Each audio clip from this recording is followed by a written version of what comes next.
말씀은 믿음을 통해 주어진 약속이라는 제목으로 함께 말씀을 나누도록 하겠습니다. 약속 다 해보셨죠? 잘 지키는 사람도 있고 잘 못 지키는 사람도 있고 그렇죠. 뭐 10시에 만나기로 했는데 항상 10시 10분에 오는 사람이 있고 어떤 사람은 9시 55분에 오는 사람이 있고 그렇잖아요. 누군가와 약속할 때 무엇을 중요하게 생각하시나요? 제가 누군가를 1시에 만나기로 했다. 그렇다면은 그 사람이, 저와 약속한 그 사람이 1시에 그 자리에 약속한 장소에 나올 것이라는 그 믿음을 가지고 약속을 하는 것이죠. 물론 매번 늦는 사람도 있겠지만 나올 것이라는, 언젠가는 나올 것이라는 믿음이 있어야 약속을 하게 됩니다. 오늘 이 본문 말씀은 약속과 믿음에 대해서 말씀하고 있습니다. 율법과 행함이 아닌 약속과 믿음에 대한 말씀입니다. 우리는 종종 신앙생활을 하면서 교회에서 드리는 예배에 참석하고 교회에서 하는 행사를 참석하고 교회에서 하는 무언가를 계속해서 참석하는 이 종교적인 생활을 통해서 종교적인 모습을 통해서 우리가 믿음이 있다라고 착각하는 경우가 너무나도 많이 있습니다. 만약에 한국의 기독교인 숫자들이 정말로 많잖아요. 그리고 대형 교회들도 정말로 많이 있습니다. 저도 어렸을 때는 대형 교회를 다녔었는데 그 안에서도 정말로 많은 싸움들이 있었고 그렇습니다. 만약에 열심히 교회 행사에 참여하는 모든 사람들이 다 믿음이 있고 참여할 때마다 믿음이 성장한다면 교회의 소식을 뉴스의 사회란에서 볼 일은 없을 것입니다. 그러나 종종 심심치 않게 교회의 소식을 뉴스의 사회란을 통해서 우리가 접하는 경우들이 있습니다. 그렇기 때문에 내가 기독교인으로서 이것을 하고 하지 않고 내가 기독교인으로서 이 율법을 지키고 지키지 않고보다 다른 무언가가 더 있다라는 것이죠. 그래서 오늘은 그 다른 무언가에 대해서 함께 말씀을 나누고자 합니다. 여기서 바울은 믿음의 조상이라고 불리는 아브라함을 예로 들면서 이야기를 시작합니다. 아브라함은 율법이 주어지기 전 그리고 할례를 받기 전에 이미 믿음으로 의롭다고 여김을 받은 그러한 사람이고 그것을 통하여서 여러 민족의 조상이 될 것이며 아브라함의 후손이 세상의 상속자가 될 것이라는 약속을 받은 사람입니다. 언약, 이 하나님과의 약속은 율법이 아니라 창세기 12장에서 너의 본토 아비집을 떠나 내가 지시하는 그 땅으로 가라 라고 했을 때 그 말씀에 순종하고 길을 떠났던 아브라함, 100세에 얻은 그 아들을 제물로 바쳐라 라는 하나님의 명령, 부모로서 따르기 힘든 그러한 하나님의 명령이었지만 하나님 이거는 공평하지 않잖아요. 불평하기보다 하나님 이러시면 안 되잖아요. 불평하기보다 죽은 자를 살리시는 그 하나님을 신뢰하고 나아갔던 그 믿음, 그 믿음이 이러한 언약을 받은 자로 아브라함이 세워질 수 있는 이유였다는 것이죠. 그러므로 율법에 속한 자들이 세상의 상속자라면 우리가 믿는 이 믿음, 우리가 지금 얘기하고 있는 이 믿음은 쓸모없는 것이 됩니다. 그리고 이것은 아브라함의 혈통적인 후손뿐만이 아니라 아브라함이 믿음으로 의롭다고 여김을 받은 것처럼 예수 그리스도의 죽음과 부활을 믿는 믿음으로 의롭다고 여겨진 우리에게도 동일하게 해당된다고 설명하고 있습니다. 이 본문을 토대로 아브라함의 믿음을 살펴보고 우리가 아브라함의 믿음을 통해 배워야 할 부분들을 묵상하기를 원합니다.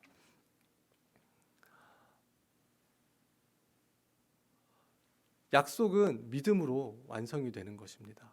하나님께서 우리에게 주시는 약속은 우리가 믿음으로 반응함으로 완성이 되는 것입니다. 성경에서 나오는 하나님의 약속은 좀 일방적인 것 같은 느낌이 들 때도 있습니다. 아까도 잠깐 이야기했지만 아브라함의 경우를 우리의 경우로 한번 빗대서 살펴보기를 원합니다. 인디애나에서 잘 살고 있어요. 저희가.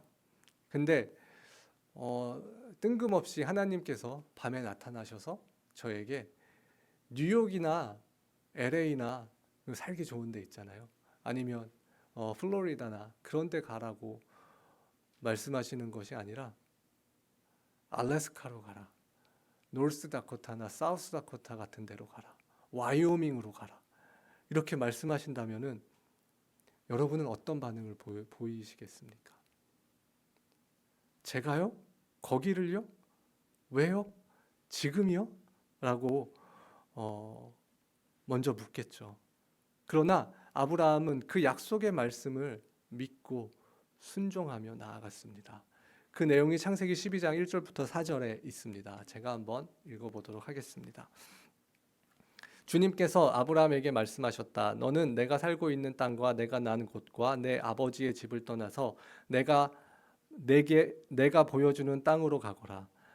내가 너로 큰 민족이 되게 하고 너에게 복을 주어서 내가 크게 이름을 떨치게 하겠다. 너의 복의 근원이 될 것이다. 너를 축복하는 사람에게는 내가 복을 베풀고 너를 저주하는 사람에게는 내가 저주를 내릴 것이다. 땅에 사는 모든 민족이 너로 말미암아 복을 받을 것이다. 아브라함은 주께서 말씀하신 대로 길을 떠났다. 룻도 그와 함께 길을 떠났다. 아브라함이 하란을 떠날 때 나이는 75이었다. 이 당시에 하나님께서는 아브라함의 이름을 아브라함으로 바꾸기 전이었습니다. 오늘 본문 15절을 보면은 율법은 진노를 불러온다고 말씀을 하고 있습니다. 저희는 얼마 전까지 뉴시티 교리문답을 통해서 율법에 관한 부분을 함께 다루었는데요. 그 누구도 하나님의 율법을 온전히 지킬 수 있는 사람은 없습니다. 율법을 통해서는 우리가 죄인임이 밝혀지는 기능을 갖고 있다고 저희들이 함께 배웠습니다. 결국 의로우신 하나님 앞에서 우리의 죄가 드러나면 우리는 심판을 피할 수 없게 되는 것이죠. 그러므로 14절에서 말씀하고 있는 것처럼 율법을 의지하는 사람들이 상속자가 된다면 율법을 온전히 지킬 수 없기 때문에 아브라함과 같이 믿음으로 하나님을 붙잡은 사람들은 썩은 동아줄을 잡은 것과 같은 것이다 라고 이야기를 하고 있는 것입니다. 율법은 우리의 죄성을 하나님 앞에 드러내고 그리고 우리가 죄인이었을 때에도 우리를 먼저 사랑하신 그 하나님의 은혜를 진정한 은혜로 알게 해주는 역할인 것입니다. 율법이 우리를 구원해 주는 것이 아니라 율법을 알고 율법을 통해서 내가 죄인임을 알고 그러나 내가 죄인이었을 때에도 죄인임에도 불구하고 하나님께서 나를 먼저 사랑하신 그 은혜를 먼저 사랑하고 구원하신 그 은혜를 알게 해주는 기능을 갖고 있다라는 것입니다. 아브라함은 하나님의 약속을 듣고 믿음으로 순종하여서 75세의 여정을 떠납니다. 성경에 기록되어 있지 않아 그 창세기 12장 전에 아브라함이 어떤 사람인지는 정확하게 알 수 없습니다. 그 75년의 삶이 어떤지는 알 수 없습니다. 우리는 여기에서 또 한 가지 중요한 것을 깨닫게 됩니다. 아브라함의 75년은 하나님과 동행하지 않았던 75년은 아무 의미가 없었다는 것입니다. 75세에 하나님을 만나고 하나님 말씀에 순종하고 하나님과 동행하는 삶을 살았던 아브라함의 삶이 의미가 있다라는 것입니다. 그것은 우리에게도 똑같이 적용이 됩니다. 각자 바쁘게 살아갑니다. 여러 가지 일을 하며 살아갑니다. 나름 세상에서 업적을 이루어내며 살아가는 사람들도 많이 있습니다. 그러나 하나님이 함께하지 않으시다면 그것은 의미가 없는 삶이라는 것입니다. 힘들고 지치고 쓰러지고 낙심하는 삶을 살지라도 그 속에서 하나님을 붙잡고 있는, 하나님과 동행하는 삶을 살 때에 그 삶이 의미가 있는 삶이라는 것이죠.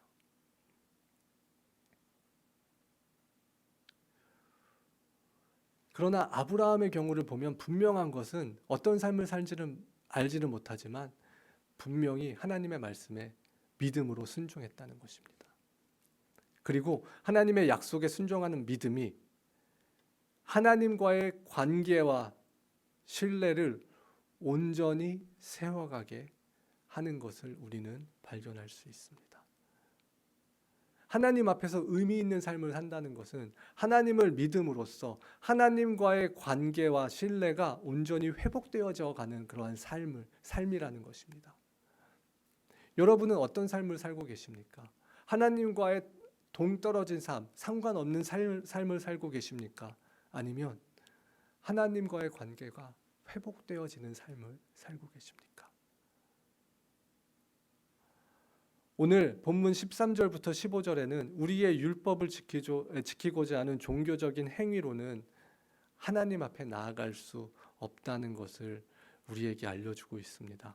우리의 행위가 아니라 하나님이 하나님이심을 믿는 믿음으로 하나님 앞에 나아갈 때 우리는 하나님의 약속은 우리의 삶에서 완성되는 것을 경험할 수 있는 것입니다. 교회 생활을 하다 보면은 종교적인 행위에 치우치는 경우들이 너무나 많이 있습니다. 저 사람이 새벽 예배를 나오는지, 물론 새벽 예배를 하면 좋습니다. 기도하면 좋습니다. 저 사람이 매일 성경을 읽는지, 물론 하나님을 알아가는 일이기 때문에 하나님의 말씀을 읽고 묵상하는 것은 정말로 중요한 것입니다. 그러나 그것이 내가 하나님과의 관계를 위해서, 하나님과의 회복을 위해서, 하나님을 더 깊이 알기 위해서 내가 하나님의 말씀을 묵상하고 기도하는 것이 아니라 내가 저 사람보다 조금 더 나은 사람이라는, 종교적으로 나은 사람이라는 우월감을 갖기 위해서 하는 그러한 종교적인 행위라면은 소용이 없다라는 것입니다.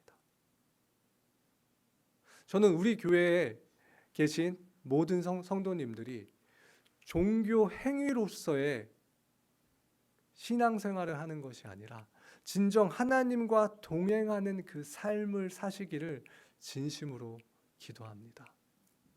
그리고 우리 교회에서는 누군가가 뭘 하고 안 하고, 누군가가 어느 모임에 나오고 안 나오고, 누군가가 예배에 자주 빠지고 자주 빠지지 않고, 이런 것들로 판단하는 것이 아니라 정말로 그 사람이 하나님과 동행하는 삶을 살고 있는지, 그리고 그것들이 조금 부족하다면 내가 어떻게 하면, 그 사람을 정죄하기 위해서 뭐라고 그러는 것이 아니라 내가 어떻게 하면 그 사람이 하나님과 좀 더 동행하는 삶을 살 수 있게 도와줄 수 있을까 고민하는 마음으로 그 사람에게 다가가서 이야기하는 모든 성도님들이 되기를 진심으로 기도합니다.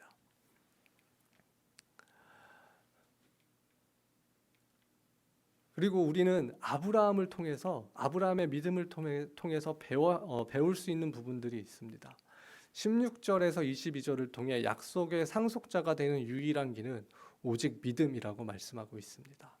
아브라함의 후손이란 혈통으로서의 후손이 아니라 아브라함이 하나님의 약속을 믿는 믿음으로 의롭다고 여김을 받았기 때문에 하나님의 약속을 믿는 모든 사람이 후손이라고 말을 하고 있습니다. 우리는 아브라함이 어떤 삶을, 창세기 12장 이후에 아브라함이 어떠한 삶을 살았는지 잘 알고 있습니다.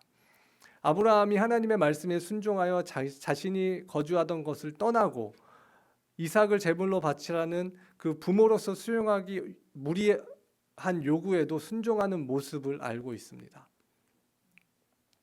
이 믿음에 대해 17장은 이렇게 설명하고 있습니다. 이것은 성경에 기록된 대로 내가 너를 많은 민족의 조상으로 세웠다 함과 같음이라. 이 약속은 그가 믿은 하나님, 다시 말하면 죽은 사람을 살리시며 없는 것들을 불러내어 있는 것이 되게 하시는 하나님께서 보장하신 것입니다. 물론 우리가 성경을 읽다 보면 아브라함도 믿음을 지키는 일에 실패한 경우도 분명히 있습니다. 75세의 나이에 하나님이 나타나 아브라함으로 큰 민족을 이루겠다고 하셨는데 그때까지 아들이 없었습니다. 그리고 100세가 돼서 첫 아들이 생겼습니다. 25년의 그 시간은 아브라함에게 어떠한 시간이었을까요? 그 25년의 그 시간 동안 하나님의 말씀을 온전히 신뢰하는 아브라함의 모습을 우리는 찾아볼 수 있나요? 아니죠. 기근을 통해서 갔을 때 2번이나 자기 아내를 자기의 누이라고 속입니다. 자기의 안전을 위해서. 그리고 여정을 통해서 이스마엘이라는 아들을 얻고 그 이스마엘이 하나님께서 말씀하신 아들이라고 믿기도 하였습니다. 우리도 종종 그럴 때가 너무나도 많이 있습니다. 기도합니다. 정말로 좋은 것이죠. 어떠한 인생의 큰 문제를 놓고 기도합니다. 기도해야죠. 그런데 기도 조금 하다가 내가 원하는 무언가가 나타났을 때 그것이 정말로 내가 원하는 것인지 아니면 하나님이 원하는 것인지 확인하기보다는, 더 기도함으로 확인하기보다는 이게 정말로 하나님께서 나에게 원하시는 것이구나 하고 잡을 때가 너무나 많이 있다는 것이죠. 제 삶을 돌아봤을 때에도 마찬가지였고요. 우리는 이런 모습을 통해 우리는 아브라함도 나와 같이 믿음이 흔들리는 사람이고, 그 믿음이 흔들릴 때 인간적인 선택을 했음을 알 수 있습니다. 저는 아브라함의 이러한 모습이 개인적으로 참으로 위로가 됩니다. 저도 살다가 보면 믿음이 흔들릴 때도 있습니다. 물론 저만 흔들리지는 않을 것입니다. 아마 모든 분들이 믿음이 흔들리는 경험을 하셨을 것입니다. 이 사실이 저에게는 많은 위로가 됩니다. 아브라함이 너무 대단하여서 범접할 수 없는 그런 아우라가 있는 그러한 믿음의 조상이 아니라, 아브라함도 실수하고 아브라함도 흔들렸었을 때가 있었지만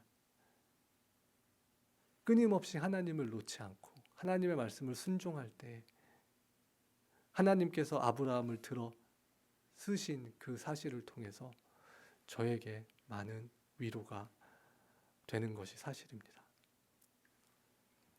18절로 넘어와서 아브라함의 믿음이 어떠한 믿음인지 좀 더 자세하게 설명을 해줍니다. 희망이 사라진 때에도 바라면서 믿었다고 설명하고 있습니다. 희망이 사라진 때에도 바라면서 믿었다. 결국 하나님의 약속대로 많은 민족의 조상이 되었다고 합니다. 우리의 인생이 우리가 계획한 대로 흘러가기만 한다면 너무나도 좋겠죠.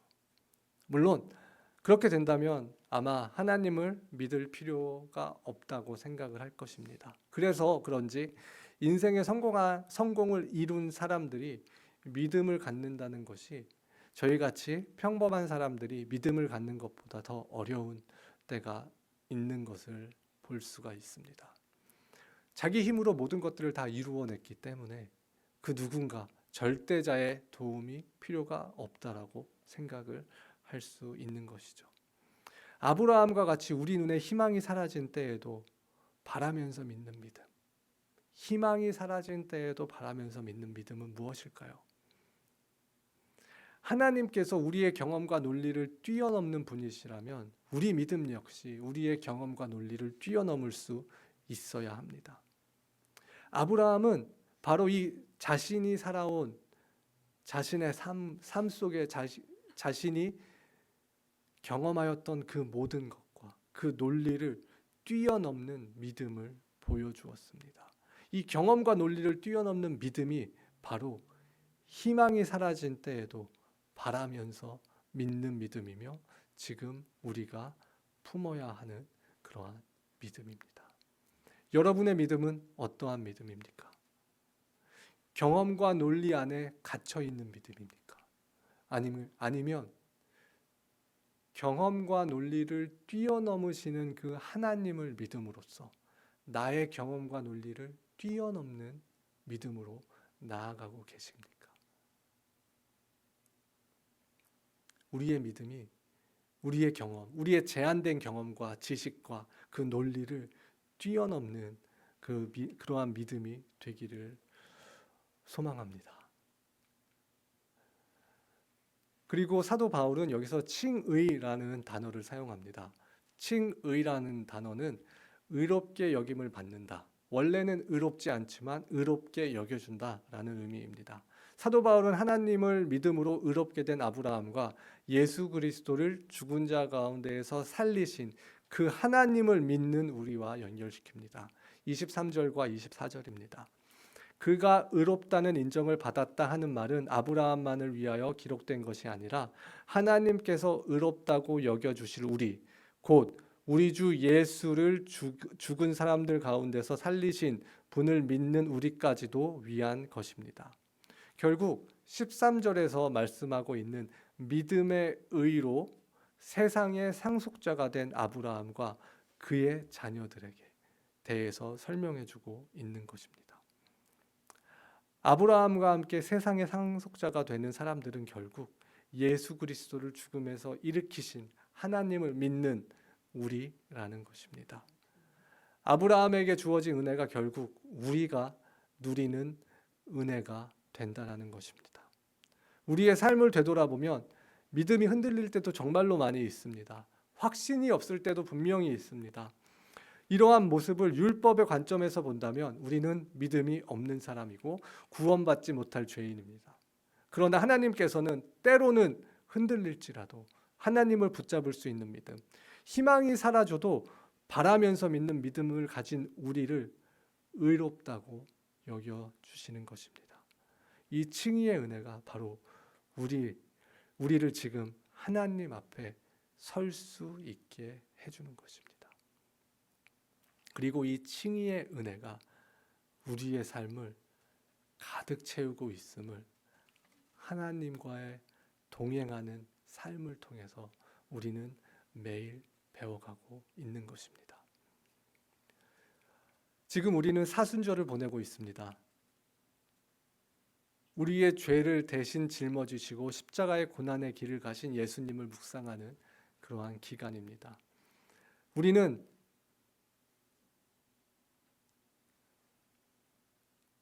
우리의 범죄함 때문에 예수님이 죽임을 당하셨고 우리를 의롭게 하시려고 살아나셨다고 성경은 말씀하고 있습니다.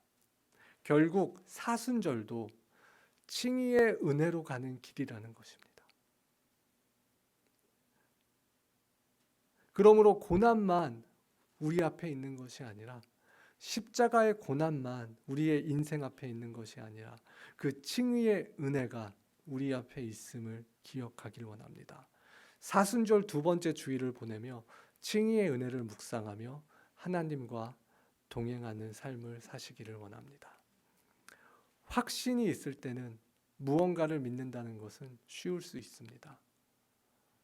저는 주식을 하지 않는데요. 주변에 보면 자신들이 투자하는 종목은 다 오를 것이라는 확신을 투자하고 있는 것 같습니다. 확신을 갖고 투자하는 것 같습니다.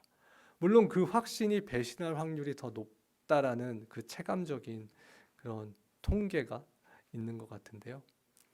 내가 확신이 없을 때, 내 능력으로 할 수 없을 때, 희망과 미래가 보이지 않을 때 믿는다는 것은 참으로 어려운 일입니다. 그러나 믿음은 보이지 않는 것을 믿는 것입니다. 소망할 수 없을 정도로 낙심되어질 때에도 바라고 믿는 것이 믿음입니다. 만약 우리가 우리의 능력이 미치는 범위 안에서만 믿는다면 그 믿음은 하나님의 능력을 제한하는 믿음입니다. 온전한 믿음이 아닙니다. 우리의 삶이 우리를 힘들게 하고 낙심하게 할 때에도 낙심하고 포기하는 것이 아니라 희망이 사라진 때에도 하나님을 바라면서 하나님을 소망하면서 믿는 믿음을 우리는 소유해야 하는 것입니다.